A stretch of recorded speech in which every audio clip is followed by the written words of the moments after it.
E o Conselho Nacional de Justiça lançou nesta semana o Protocolo para Julgamento com Perspectiva de Gênero 2021.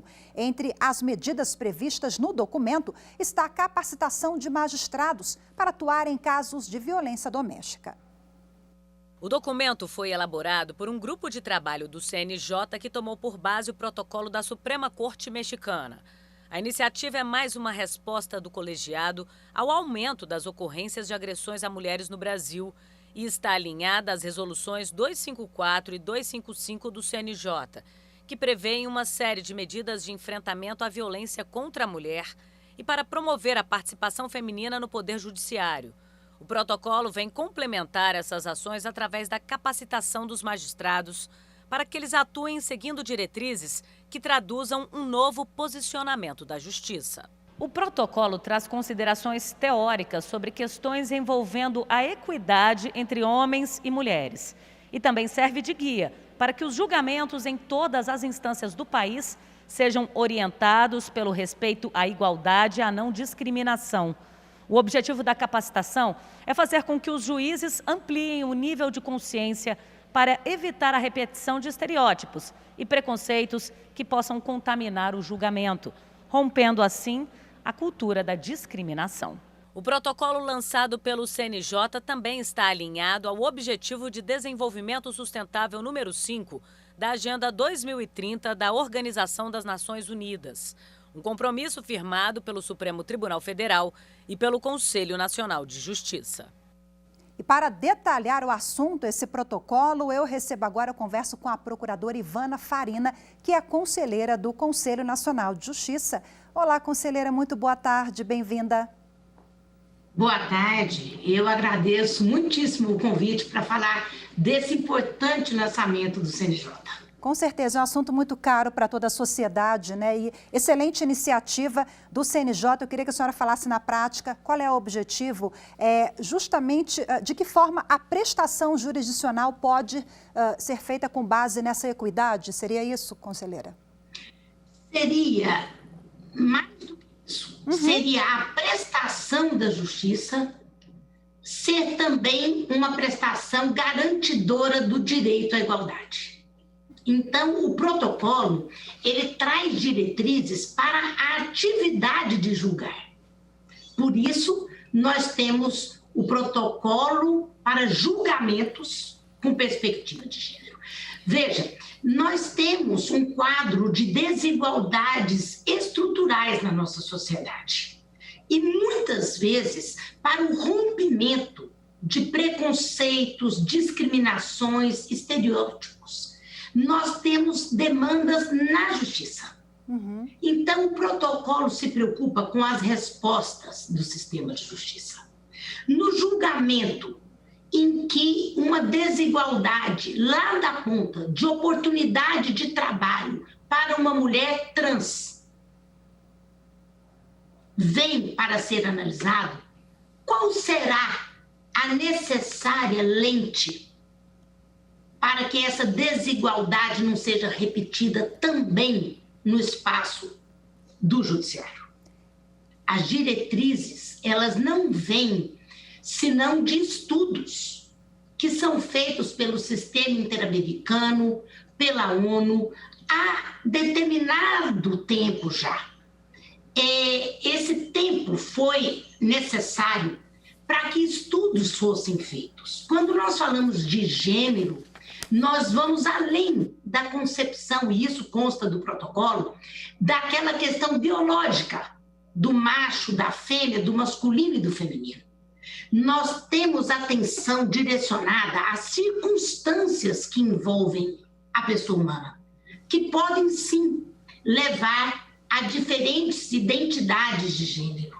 E aqui, no protocolo, nós tratamos de como os preconceitos são fortes e estabelecidos, por exemplo, contra a população LGBTQIA+. É uma questão cultural também, né, conselheira? Infelizmente. Exatamente. E romper esse ciclo é muito complicado. Quais são os principais desafios do CNJ e os principais gargalos reconhecidos pelo Conselho? O Conselho reconhece que na atividade de julgar é possível que esse olhar seja um olhar de igualdade. Então, o quadro desigual que chega reclamando do judiciário, que rompa com aquela violação, merece ser visto com lentes específicas. São essas lentes que trazem para o olhar do julgador e da julgadora a perspectiva de gênero. A mulher trans que teve negada uma oportunidade de trabalho, e isso pode aparecer lá na Justiça do Trabalho, ela vai, então, trazer para a sede da Justiça aquela que é a demanda por rompimento disso, que a oportunidade seja garantida a ela. E será que foi observada a peculiaridade, o que chamamos de interseccionalidade, de ela ser uma mulher, e as mulheres têm menos oportunidade de trabalho, e de ela ser uma mulher trans, que é uma população preconceituada? Como, então, valorar a prova nesse caso? Como o julgador e a julgadora podem sopesar essas circunstâncias que você disse, as culturais? Para dizer o quê? O sistema de justiça que queremos é o que entrega o não para o preconceito, o não para a discriminação e o sim para a igualdade? Ou ele é aquele que repete estereótipos, que repete cultura de ódio e que repete práticas que não têm trazido para a sociedade dias de paz e de justiça? Excelentes reflexões da senhora para a gente já caminhando para o fim finalizar. O próprio ministro Fux, o presidente, ele ressaltou que a violência de gênero ela ocorre em todas as esferas da sociedade e é importante também, ele falou que é importante desconstruir, né? A gente já está falando sobre isso, esse cenário que é calcado em imagens sociais distorcidas. Queria que a senhora colocasse um pouquinho as suas observações acerca desse comentário. Uma hipótese que retrata muito bem essa imagem distorcida é quando você tem, por exemplo, em crimes sexuais, a abordagem da questão diretamente com a vítima, como que se invertendo os papéis. Como se não fosse a vítima aquela que vem aqui para ser protegida, vem no judiciário para receber proteção. Mas, geralmente, a distorção leva a questionamentos da vítima. Mas será que ela não provocou a violação? Será que não a causa não veio exatamente do seu comportamento? Não. Essa distorção tem que ser corrigida.